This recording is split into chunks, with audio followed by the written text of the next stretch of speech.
Alright, so I just finished watching 31, which is Rob Zombie's new film. And, yeah, not very impressed. Um, to begin with, the premise was kind of like a mixture of House of a Thousand Corpses with The Purge. These people are kidnapped and they have 12 hours to survive. You have all these maniacs kind of dressed up in clowns, very reminiscent of House of a Thousand Corpses or The Devil's Rejects. But they have 12 hours to survive. So, yeah, I don't think the premise was very original at all. Um, okay, moving on. Of course, the antagonists, they look, pretty freaky.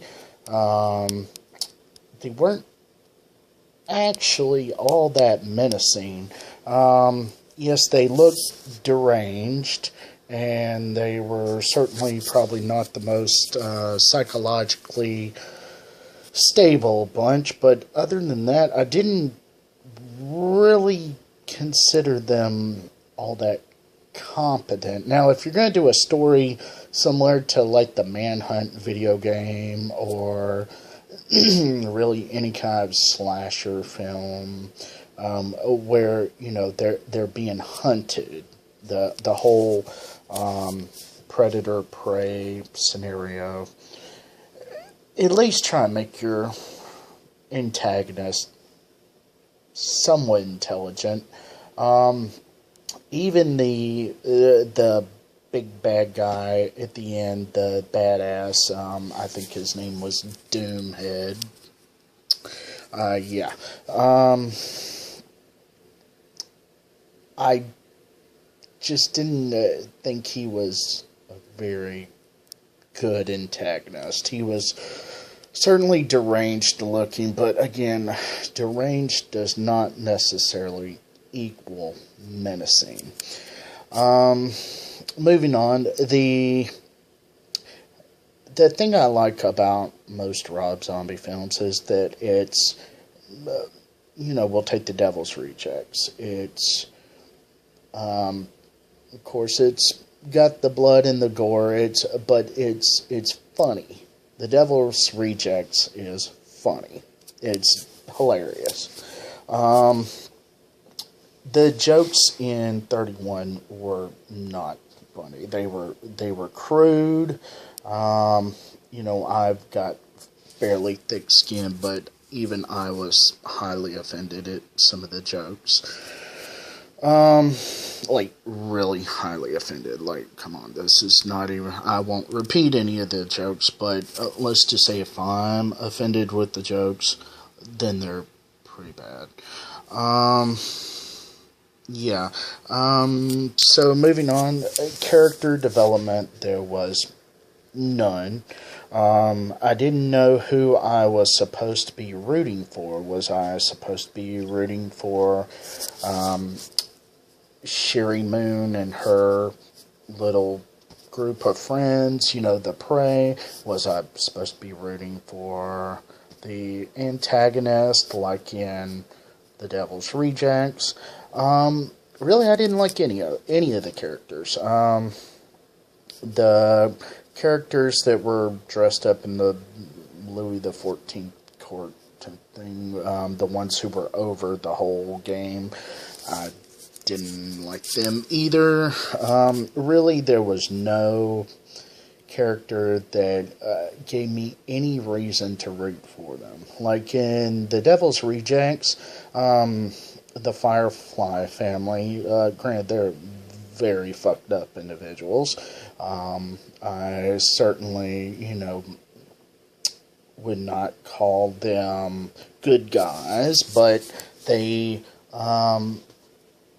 they were definitely a family. They definitely cared about each other, and you had the whole family dynamic, and they're constantly arguing. You know, it's like a normal family, a normal dysfunctional family. But they were, you know, other than the fact that they tortured and killed people, they were essentially like any other family. But yeah, these characters, I didn't want to root for the protagonist, the group of protagonists, the good guys. By the end of the movie, I'm like, come on, just hurry up and kill the rest of the motherfuckers so we can get on with our lives. And I didn't care for the antagonists, the bad guys, either, because, you know, if they'd been actually funny, cracking jokes while they're hacking them up, you know, there was really no redeeming quality for any of the characters. The good guys, they were very, very flat. Well, all of the characters were. They were very flat, very one-dimensional.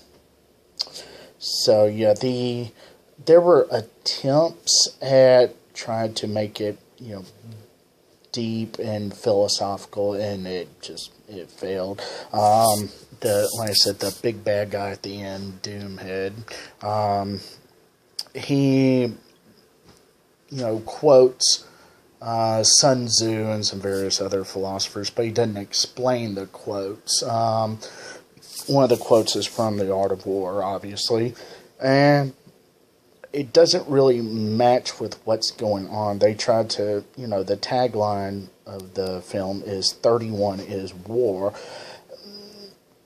No, there wasn't really much combat other than the whole cat and mouse thing, but there wasn't really a whole lot of the cat and mouse. It was just kind of, it was like they tried to be deep and insightful, and they just failed. They tried to incorporate too many different elements from too many different genres, and it fell flat on his face. Like, at the very end, it was basically a copy of House of a Thousand Corpses. You know, you think that the one survivor is going to survive at the end. You know, again, copying the whole Purge thing, and then it turns out she doesn't. Sorry about the spoilers, but trust me, I've saved you an hour and 43 minutes of your life. So, yeah, overall, I did not care for this film. In fact, I am probably never going to watch it again, which is unfortunate because I really do like a lot of Rob Zombie's films, especially Devil's Rejects. That's one of my favorite ones. This film, no, it could have been so much better, and it wasn't. I thought it was kind of stupid. But anyway, you know, everybody is entitled to their opinion. I'm sorry about the spoilers earlier, but hey, if you just really want to spend your hard-earned money on this movie, then by all means, go ahead. But overall, not impressed by it whatsoever.